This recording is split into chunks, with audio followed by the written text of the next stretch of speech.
Hi, folks. You're with Tacitus today, your pushback channel, and thank you for joining this audio, no pictures live stream. Please listen to this essay as you would a radio broadcast as you drive along in your car or your truck, or put in those earbuds and sit back and take it all in on public transport. In this essay, I'd like to talk about the future of, or lack of a future, as the case may be, of the nation state of Israel. Now, the state of Israel came into being sort of in the later 1940s. It was a sort of a nascent state, if you like, before that, but its fully fledged statehood really came about as a result of the United States after World War II. Now, the United States after World War II, just to give some idea of the power and influence the United States had after World War II ended, something like 2/3 of the world's total wealth and productive wealth and output was based in the United States. That's how powerful and rich the United States was at that time. And this went on, into I suppose the early to mid 1950s, until other countries in Europe, for example, were rebuilding their economies. This includes France and Germany, places like that.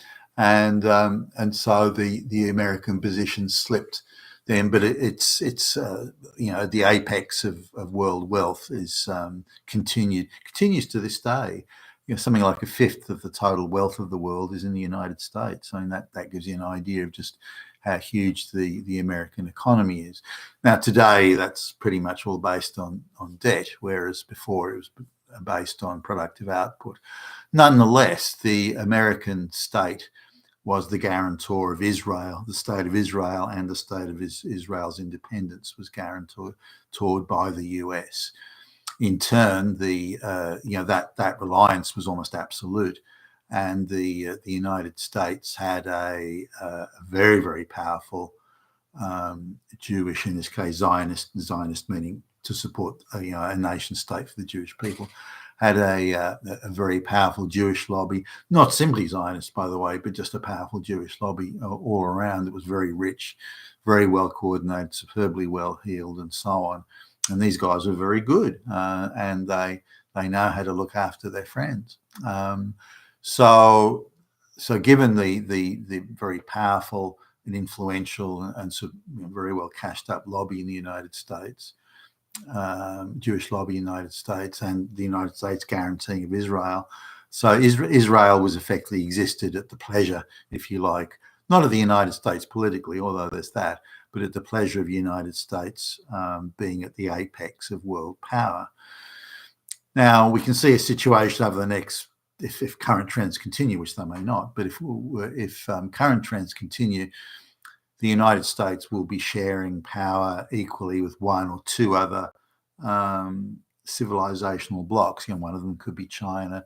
The other could be, a pan-Arab sort of league that gets all the Arabs, which is unlikely, by the way, but where most or all of the Arabs bury their differences and find common cause. Now, their common cause may be just why, they want to get rid of the state of Israel, and they may all fall about and argue amongst themselves again. But at the very least, their common cause would be sufficiently well focused and would last long enough where they would at least achieve the eradication of Israel. Then you can have, say, a wider Russian thing, the BRICS maybe, there's all sorts of possible combinations. I don't know how much those other civilizational groups would find common cause. But one thing would be for sure is that they're not, unlike the United States, which again is the guarantor of Israel and the powerful Jewish lobby there. China doesn't have that same sort of powerful Jewish lobby, nor do they have that history or tradition going back with the Middle East or Israel. So the chances are they wouldn't particularly care one way or another. So if a united pan-Arab movement decided to get rid of Israel, then the Chinese would go, we don't really care, as long as it doesn't harm directly harm our interests. We don't give a shit. That would be a likely outcome.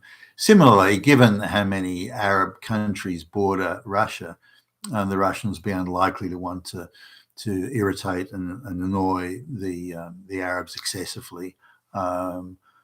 not that they'll accept being pushed around by the Arabs, far from it, but they don't want to agitate and irritate them over something that they may not directly care that much about, which again would be whether the state of Israel exists or doesn't.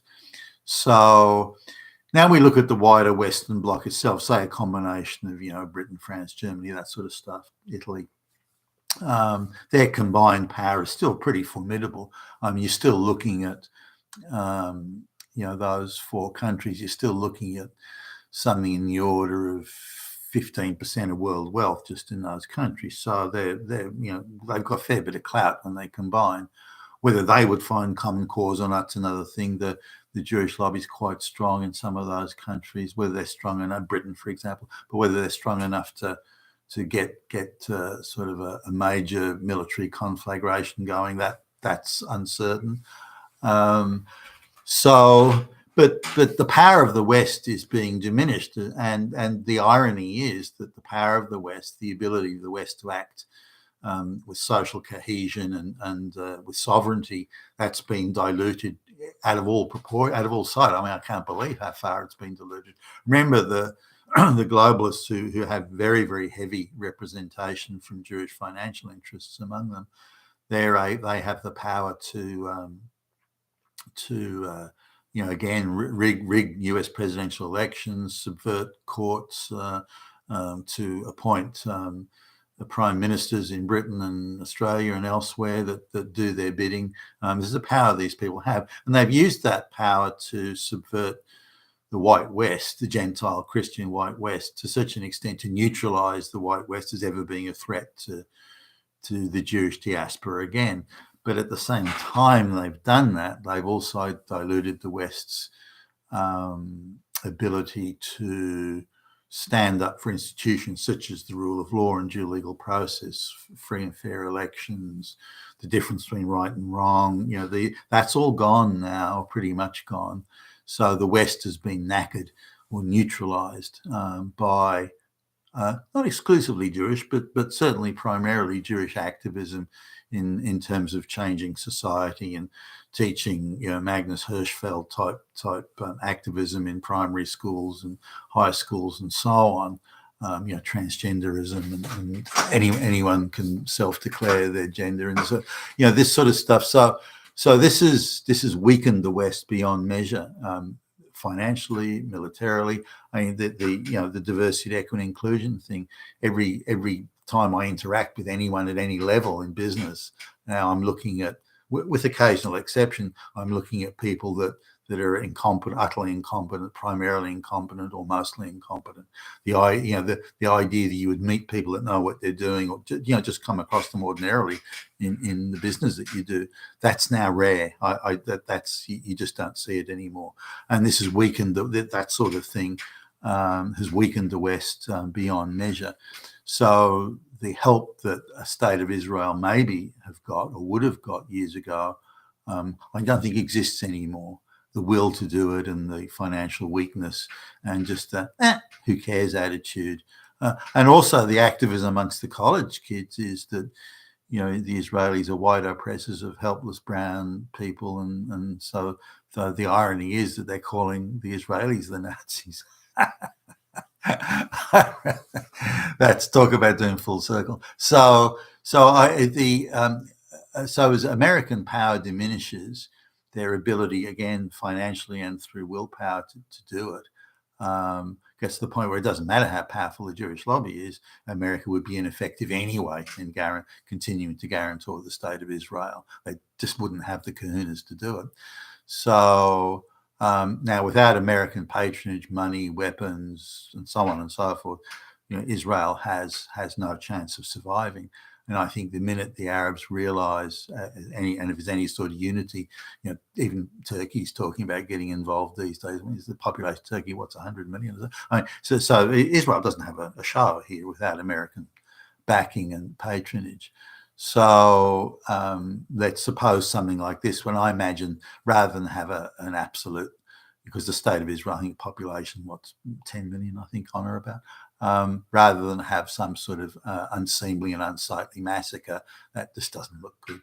I think there would be something like, you've got 12 months to vacate the the territory, and that's it. So I think it's going to be another, bit like the National Socialist government in Germany, saying, look, we'd like you to leave, and we'll even help you do it.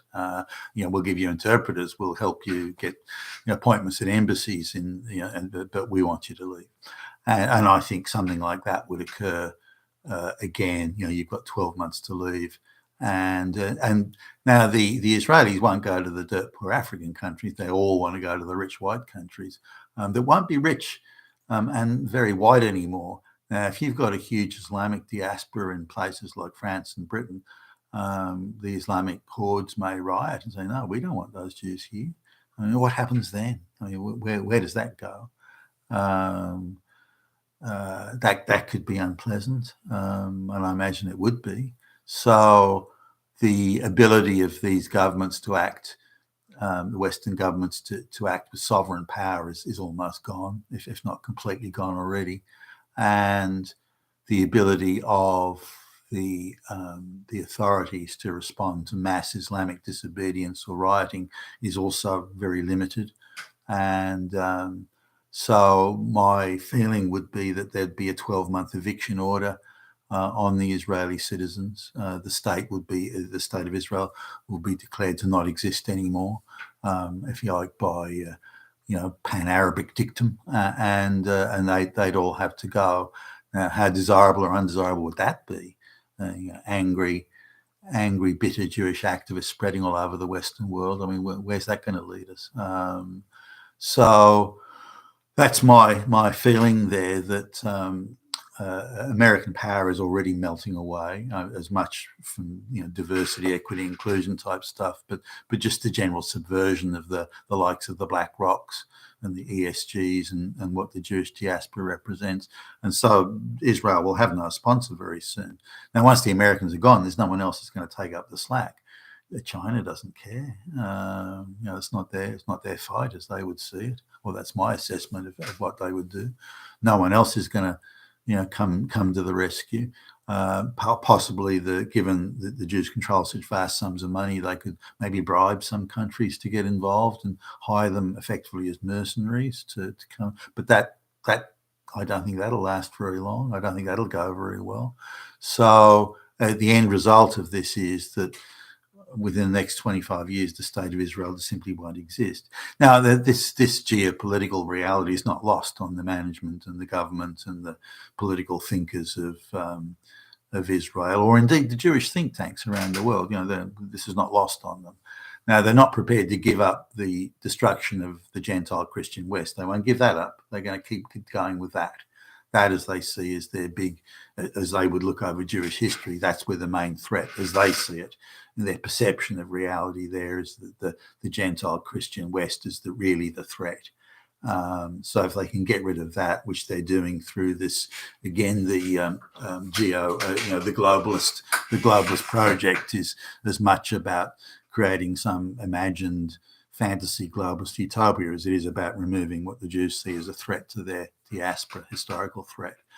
But once they won't give that up, but their position on the other side is close to hopeless. I'm reminded of a scene, and I think it was in a movie called Beneath the Planet of the Apes, starring Charlton Heston and James Franciscus, and there were these mutants who, after some huge atomic war in the future, this is Planet of the Apes, and some huge atomic war in the future, these mutants had the ability, or some of them had the ability, to control other people's minds and make them do things, or create images in their mind of, they were seeing apparitions or something like that. So they can really fuck with people's heads.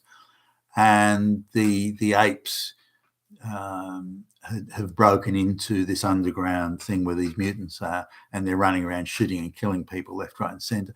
But the only thing these mutants cared about was killing the two astronauts that had come from Earth in the past. This is the Charlton Heston character, and they were so again they're being obliterated by the apes, but their only focus was on, let's kill these two astronauts.